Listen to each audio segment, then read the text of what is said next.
Hola amigos de YouTube, de regreso con otro video. Este es un video que tenía bastante tiempo que lo quería hacer, pero no estaba dentro de de mi lista pues de prioridades. Y bueno, afortunadamente en esta ocasión se los puedo traer. Voy a hablar de la siniestra Fuente del Ángel Caído, o el Monumento del Ángel Caído, que se encuentra en los jardines del Buen Retiro de la Villa de Madrid, en España, en la glorieta del Ángel Caído. 1877, durante su tercer año como pensionado en la Academia Española de Bellas Artes de Roma, el escultor madrileño Ricardo Belver realizó en yeso la obra llamada El Ángel Caído. Al día siguiente ganó con ella por 5 votos contra 2 la medalla de primera clase en la Exposición Nacional de Bellas Artes, celebrada en Madrid. El catálogo de dicha exposición menciona unos versos del Paraíso Perdido de John Milton, en los que está inspirada la escultura. La obra fue adquirida por el Estado por 4.500 pesetas, según la tasación previamente efectuada por el jurado de la exposición, y se decidió enviarla a París con motivo de la Exposición Universal de 1878. Dado que en ella solo se admitían esculturas de mármol o bronce, se iniciaron los trámites para realizar la fundición en dicho metal. Belver sugirió hacerla en Roma, pero finalmente se llevó a cabo en París por la casa Theobald Fils. El Ángel Caído pasó luego a formar parte de la colección del Museo Nacional. En octubre de 1879, su director, Benito Soriano, sugirió a la Dirección General de Instrucción Pública exponer la obra al aire libre. La petición fue aceptada y la escultura se cedió al Ayuntamiento de Madrid para su instalación en un lugar público de la capital. En mayo de 1880, Francisco Jareño, el arquitecto responsable del Ministerio de Fomento, recibió el encargo de diseñar un pedestal sobre el que se apoyaría la obra de Belver. Se ejecutó en granito, bronce y piedra, adoptando la estructura de una fuente con un amplio pilón, y el conjunto fue inaugurado oficialmente en 1885. El conjunto tiene unas dimensiones aproximadas de 10 metros de largo, 10 de ancho y 7 de alto. La escultura de Belver mide 2,65 metros de alto. La fuente está rodeada por un parterre circular. El extenso pilón sobre el que cae el agua es de granito y tiene forma ochavada. En el centro se alza el pedestal. Su base de granito, a modo de talud, tiene forma de pirámide truncada, de planta octogonal, y en cada uno de sus lados figura una carátula de bronce. Estas carátulas parecen representar a demonios que sujetan con sus manos lagartos, sierpes y delfines. En cada una de ellas hay 3 surtidores de los que emana el agua. Sobre dicha base se sitúan otros 2 cuerpos, también troncopiramidales, pero con menor inclinación. Y a continuación un tercer cuerpo, de mucha menor altura y compuesto por 3 escalones de planta circular, sobre el que descansa la escultura principal que remata el monumento. El Ángel Caído, con las alas desplegadas y contorsionado, se apoya sobre unas rocas que sirven de base, mientras una gran serpiente se enrosca alrededor de su cuerpo. La glorieta del Ángel Caído se encuentra a una altitud topográfica oficial de 666 metros sobre el nivel del mar en Alicante. Para comprender más sobre el símbolo del 666 o el número de la bestia, les recomiendo ampliamente que miren otro video mío.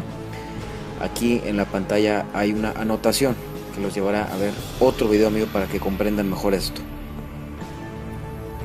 Este monumento no es nada más ni menos que un tremendo homenaje a Lucifer, al mal. Pueden creer que este es el único monumento de este tipo en el mundo, pero esto no es así, hay otros. Y bueno, espero en esta semana hacer un video, voy a hacer una recopilación y hablaré de otros monumentos similares en un mismo video.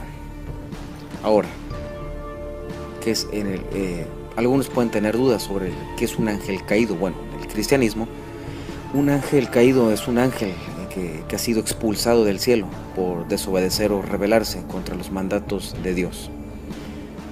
El relato de las escrituras cristianas recoge que tras dicha desobediencia, muchos ángeles fueron expulsados, y el más conocido sería Lucifer. Y bueno, pero desde que se puso en contra de Dios, se le cambió el nombre a Satanás. Y bueno, amigos, no hay que ser una persona religiosa para darse cuenta de este tipo de cosas. Este monumento ahí está, esto existe y esto es lo que representa. Como les digo, no hay que ser una persona religiosa para darse cuenta de este tipo de cosas. Voy a empezar hablando en este video del monumento al ángel caído, conocido popularmente como el monumento a Franco.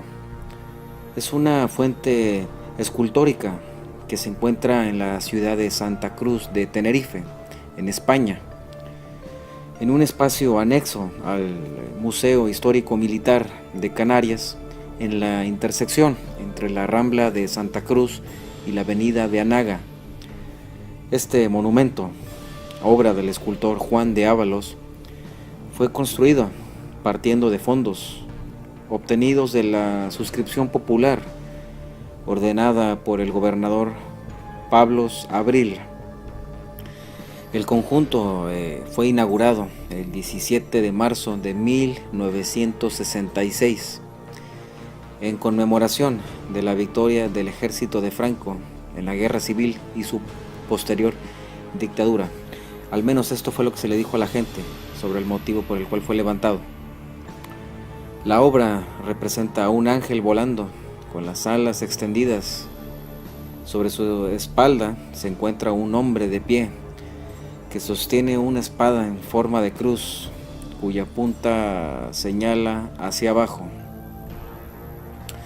La polémica aquí es que desde su inauguración la escultura ha estado sujeta a confusión sobre el motivo que representa, discutiéndose incluso si la figura masculina sobre el ángel representa o no al general Franco.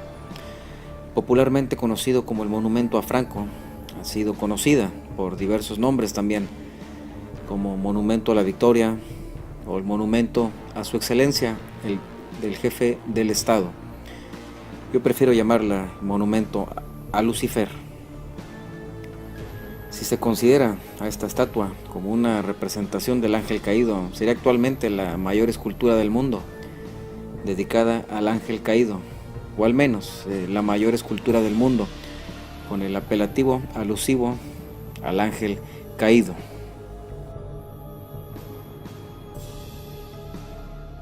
Hablaré ahora del monumento al Traforo del Frejus, que es una fuente monumental situada en la Piazza Statuto de la ciudad de Turín, esto es en Italia. Dicho monumento está dedicado a la ejecución del carril del túnel de Frejus. Este monumento fue diseñado por Marcello Conte Panicera y fue inaugurado en 1879. Consta en una pirámide hecha con grandes rocas procedentes de la excavación del túnel. La pirámide está coronada por un ángel que en realidad es una representación de Lucifer, pues lleva un lucero en la frente. A lo largo de la pirámide se encuentran las figuras de mármol de los titanes muertos. La versión oficial es que este monumento es una alegoría del triunfo de la razón sobre la fuerza bruta, en el espíritu positivista de la época en que se hizo. Sin embargo, en la tradición popular este significado original se superpone por otro. El monumento conmemora el sufrimiento de los mineros de la época que llevaron a cabo la obra, pero bueno, en realidad no significa ninguna de estas dos cosas. El objetivo de este tipo de videos míos es que la gente vea que este tipo de monumentos están al aire libre, al público, pueden estar a la esquina de tu casa, en tu parque o en una plaza pública de tu ciudad. También hago estos videos porque la mayoría de las personas que conoce de estos o que vive cerca de los mismos no saben el verdadero significado de los mismos. Gabriel López de Rojas fue un masón de grado 33 por el rito escocés y de grado 97 por el rito egipcio de Memphis Mizraim. También fue un gran maestre de los Illuminati, al menos en la parte esotérica o espiritual. ¿Qué es la Orden Illuminati, Gabriel? La Orden Illuminati es una orden masónica, ocultista y luciferina. Tú has definido la orden como, entre otras cosas, como luciferina. ¿Qué quiere decir eso? ¿Que Lucifer es como una especie de imagen que se venera dentro de la orden o es el foco de atención intelectual o emocional vuestro? ¿Qué pinta Lucifer en una orden así?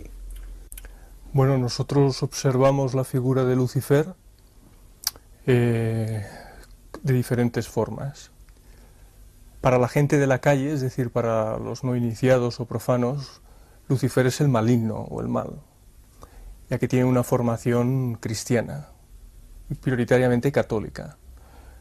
Para los iniciados de los primeros grados, Lucifer es una especie de ángel de luz que ilumina las tinieblas interiores y conduce a la unión con Dios.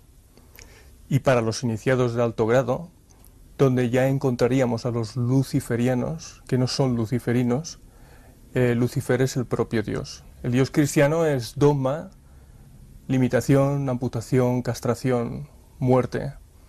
Lucifer está más unido a la libertad, el libre albedrío y unos planteamientos totalmente contrarios. ¿Por qué Lucifer y no Satanás? ¿Por qué hay algún matiz en esa diferencia, en esa palabra? Sí, nosotros escogemos a Lucifer porque entendemos que es el portador de la luz. Pero en el fondo... Muy ligado al mito griego de Prometeo. Sin embargo, Satanás presenta otras connotaciones distintas. Pero dentro de la Iglesia Católica se juntan ambas figuras, terminan siendo lo mismo. Vosotros no, vais más atrás y separáis una cosa de otra. Bueno, nosotros creemos que el ángel de luz que he citado antes aparece en la historia con diferentes expresiones.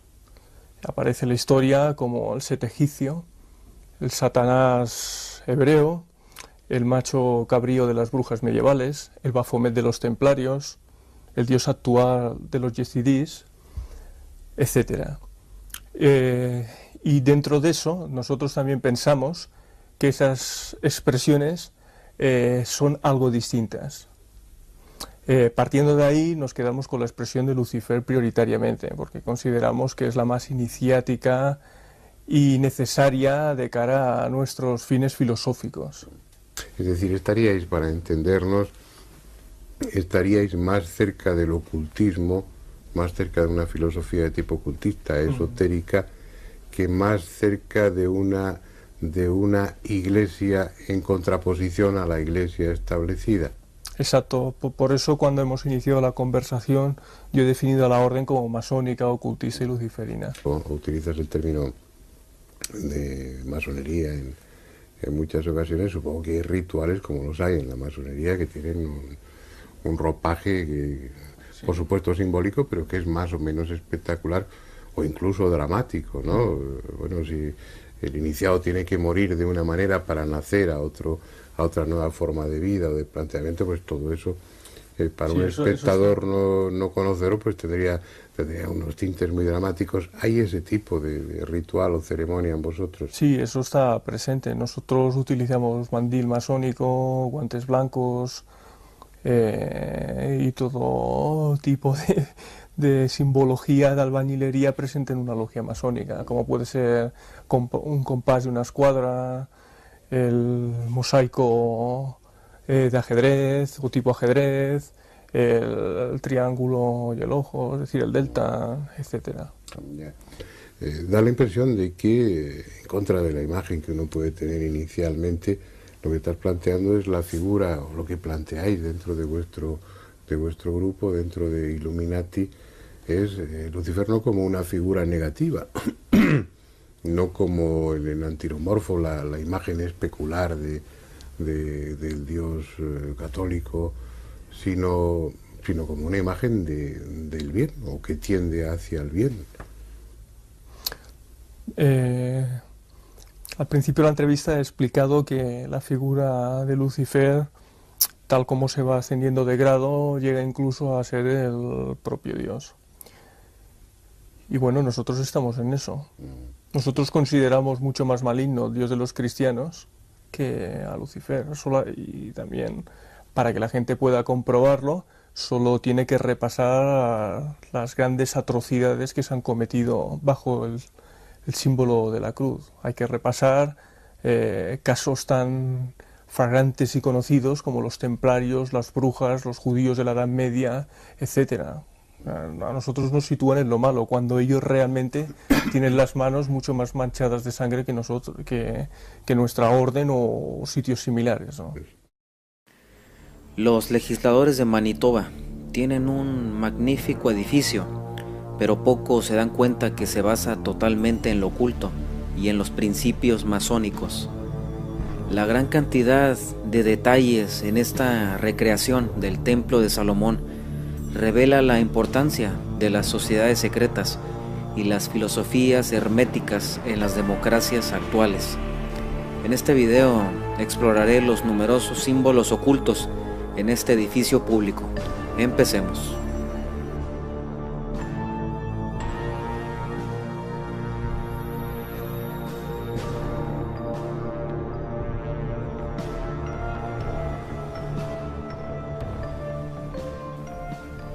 Winnipeg, Manitoba, es el hogar de un ejemplo muy singular de arquitectura masónica, oculta a la vista. Es bastante el espectáculo para ser visto únicamente desde el exterior.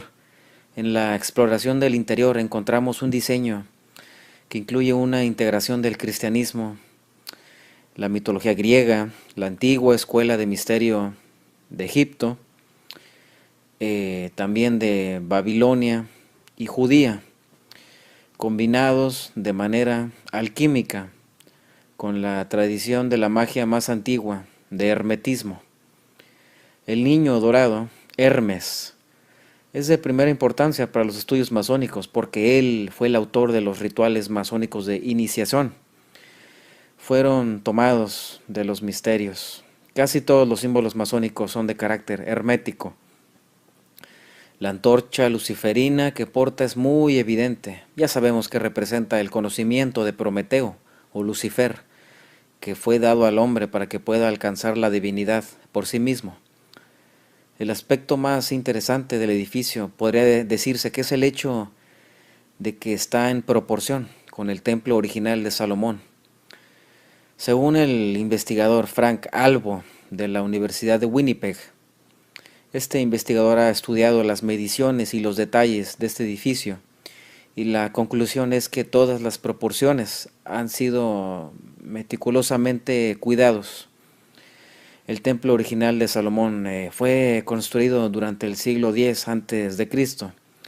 y fue llevado finalmente a la ruina por los babilonios en el año 586 a.C. Un segundo templo se construiría 400 años después, en la misma ubicación que el primero, en Jerusalén. Fue el centro de culto y en general un lugar de encuentro para el pueblo judío de Jerusalén. El original fue diseñado por Hiram Abif, quien presentó los planes para el rey Salomón. Al entrar eres recibido por 2 estatuas de tamaño natural de un bisonte, intricados en sus detalles, con la intención de capturar la magia de protección de los toros en los templos antiguos.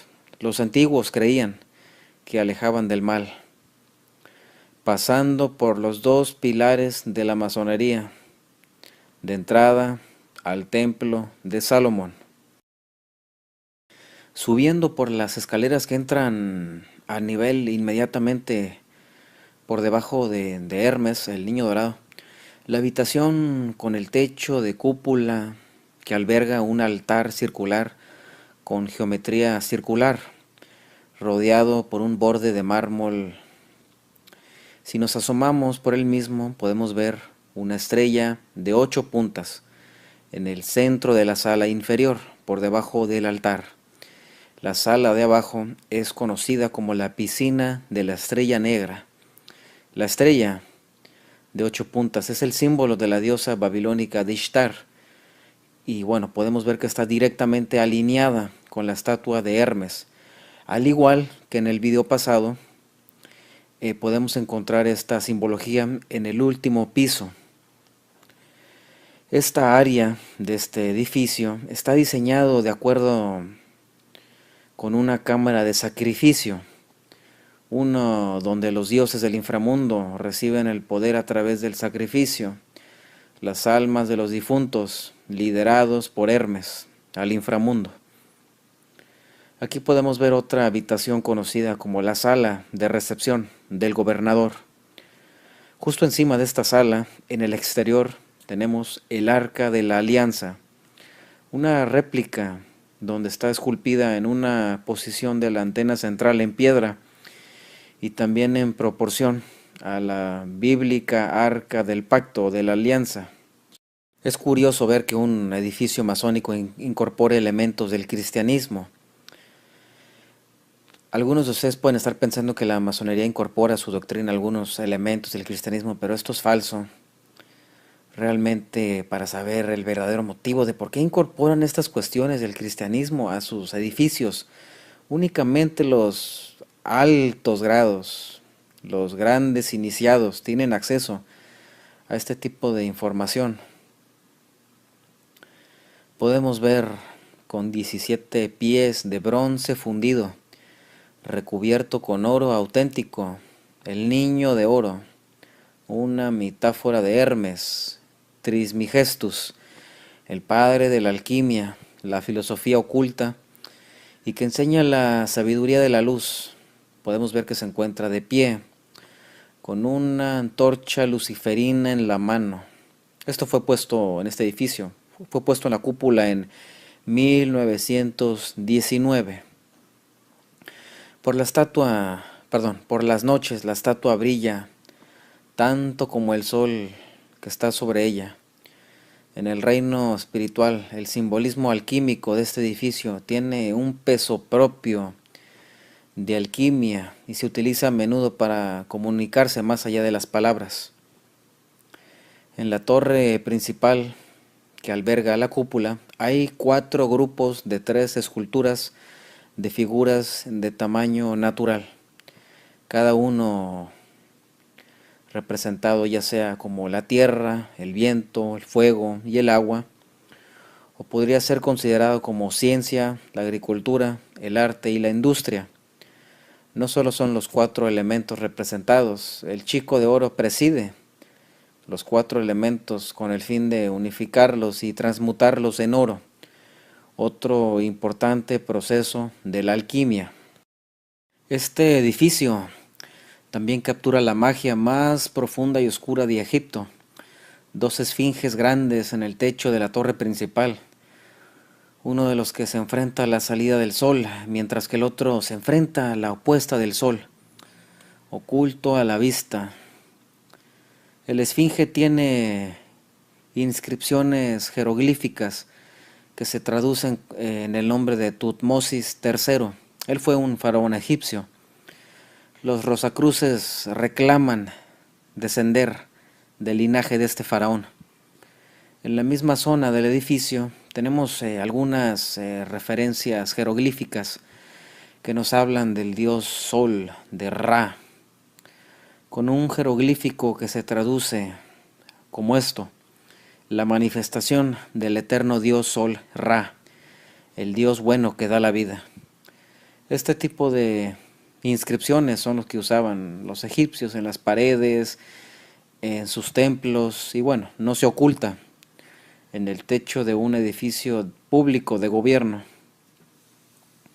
Frank Simon se observa como el principal arquitecto implicado en la construcción de este edificio. Él fue un hombre que fue fuertemente influenciado por los miembros de una logia masónica llamada Corazones Sencillos de la Estrella Polar, que se encuentra bajo el mando de la Gran Logia Oriente de Francia. Por último, tenemos arte, numerosas cabezas esculpidas, que son muy parecidas a la figura con cuernos de Baphomet. Tenemos a la Medusa de la mitología griega, tenemos a Moisés con los cuernos. Esto es bastante bizarro. Sabemos que es Moisés porque parece tener lo que son las tablas de los 10 mandamientos. Esto es muy bizarro, Moisés con cuernos. Todas estas extrañas características nos llevan a preguntarnos: ¿quién rige nuestras democracias? ¿Y cuál es el verdadero del objeto de su culto? Y bueno, amigos, nos quedan algunas dudas, pero creo que nos damos una idea bastante acertada. Y bueno, amigos, llegamos al final de este video. Los miro muy pronto con otro video nuevo. Hasta pronto.